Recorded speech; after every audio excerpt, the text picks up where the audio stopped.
నాటికి జనాభా ప్రాతిపదికన లోక్సభ నియోజకవర్గాల పునర్విభజన చేపట్టాలనే కేంద్ర ప్రభుత్వ నిర్ణయం దక్షిణాది రాష్ట్రాలను తీవ్ర ఆందోళనలోకి నెడుతోంది. నిజానికి నియోజకవర్గాల పునర్విభజన ఎప్పుడూ జరగాల్సి ఉంది. జనగణన నిలిచిపోవడంతో ఆలస్యం అయింది. 2026లో డెలిమిటేషన్ తప్పకుండా ఉండబోతుంది. అయితే జనాభా ప్రాతిపదికన లోక్సభ నియోజకవర్గాలను పునర్విభజిస్తే దక్షిణాది రాష్ట్రాలకు ఇబ్బందులు తప్పవు. దీంతో సదరన్ స్టేట్స్ అన్ని ఏకమవుతున్నాయి. డెలిమిటేషన్ పై కేంద్రంతో ఢీ అంటున్నాయి. జనాభా ప్రాతిపదికన లోక్సభ నియోజకవర్గాల పునర్విభజనపై తమిళనాడు సీఎం స్టాలిన్ మొదటి నుంచి తీవ్ర స్థాయిలో ఆందోళన వ్యక్తం చేస్తున్నారు. దక్షిణాది రాష్ట్రాలను ఏకతాటిపైకి తీసుకువచ్చి ఉద్యమ కార్యాచరణకు సిద్ధపడ్డారు. అన్ని రాజకీయ పార్టీలను ఆహ్వానించారు. చెన్నైలో భేటీ జరిగింది. ఈ మీటింగ్ కు తెలంగాణ సీఎం రేవంత్ తో పాటు బీఆర్ఎస్ నేత కేటీఆర్ కూడా హాజరయ్యారు.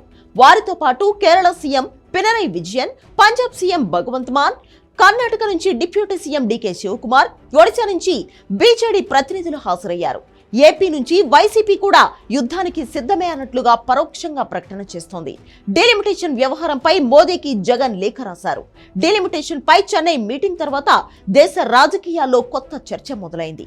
దక్షిణాది రాష్ట్రాలన్నీ ఏకతాటిపైకి రావడంతో కాషాయం పార్టీకి కషాయం మింగినట్లవుతోంది. దక్షిణాదికి అన్యాయం జరగదు అని పదే పదే చెప్తున్నా చెన్నై మీటింగ్ గురించే ఇప్పుడు రాజకీయ వర్గాల్లో ఎక్కువ చర్చ జరుగుతోంది.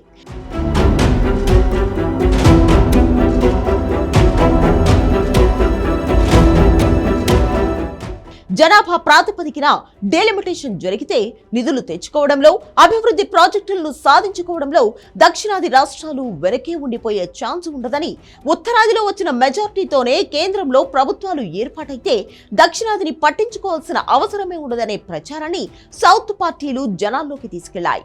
ఒక రకంగా ఈ విషయంలో సౌత్ పార్టీలు సక్సెస్ అయినట్లే. మరి ఇప్పుడు దక్షిణాది ఆందోళనతో కేంద్రం వెనక్కి తగ్గుతుందా లేదా అన్నది పెద్ద ప్రశ్నగా ఉంది. వెనక్కి తగ్గకపోతే రాజకీయంగా ఎలాంటి సంచలనాలు చూడాల్సి వస్తుందనే అభిప్రాయాలు కూడా వినిపిస్తున్నాయి. సరికొత్త కూటమి రాజకీయాలు తెర మీదకు వచ్చే ఛాన్స్ ఉందా అనే గుసగుసలు కూడా వినిపిస్తున్నాయి. ఇక అటు డెలిమిటేషన్ ఏంటి అనే దానిపై కూడా ఇప్పుడు జనాల్లో చర్చ జరుగుతోంది. జనాభాకు అనుగుణంగా చట్టసభల్లో ప్రజాప్రతినిధుల సంఖ్యను పెంచడమే డెలిమిటేషన్. 1952లో దేశంలో మొదటిసారి సార్వత్రిక ఎన్నికలు జరిగాయి. 1951 జనాభా లెక్కల ఆధారంగా 1952లో డెలిమిటేషన్ జరిగింది. 1952లో 489 ఎంపీ సీట్లతో ఎన్నికలు జరిగాయి. 1963లో మరోసారి డెలిమిటేషన్ జరిగింది. ఈ సమయంలో 489 నుంచి 522 వరకు ఎంపీ సీట్లు పెరిగాయి. ఆ తర్వాత 1973లో 545కు లోక్సభ స్థానాలు పెరిగాయి. 1976లో 42వ చట్ట సవరణ ద్వారా డెలిమిటేషన్ ప్రక్రియను నిలిపివేశారు. జనాభా నియంత్రణను ప్రోత్సహించడం ఈ సవరణ ఉద్దేశం. 2001లో సవరణ ద్వారా 2026 వరకు దీన్ని వాయిదా వేశారు. కరోనా కారణంగా 2021లో జనాభా లెక్కలు నిర్వహించలేదు.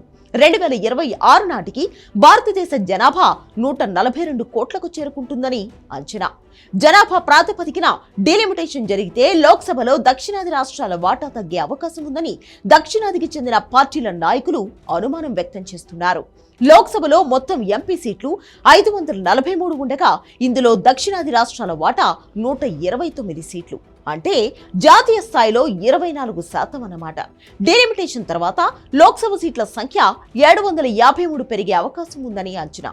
కర్ణాటకలో 28 నుంచి 36 సీట్లు, తెలంగాణలో 17 నుంచి 20, ఏపీలో 25 నుంచి 28, తమిళనాడులో 39 నుంచి 41 సీట్లు పెరిగే అవకాశం ఉంది. కేరళలో 20 నుంచి 19కి తగ్గొచ్చు. అప్పుడు ఎంపీ స్థానాల్లో దక్షిణాది రాష్ట్రాల వాటా 24% నుంచి 19%కి పడిపోతుంది. ఇదే ఇప్పుడు సదరన్ స్టేట్స్ కు టెన్షన్.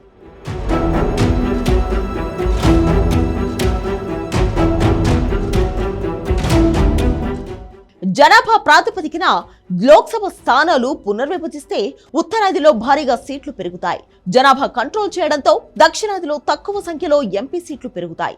యూపీలో 80 నుంచి 128కి, బీహార్లో 40 నుంచి 70కి ఎంపీ సీట్లు పెరిగే అవకాశం ఉంది. రాజస్థాన్, మధ్యప్రదేశ్, జార్ఖండ్ రాష్ట్రాలకు కూడా ఎక్కువ సీట్లు వస్తాయి.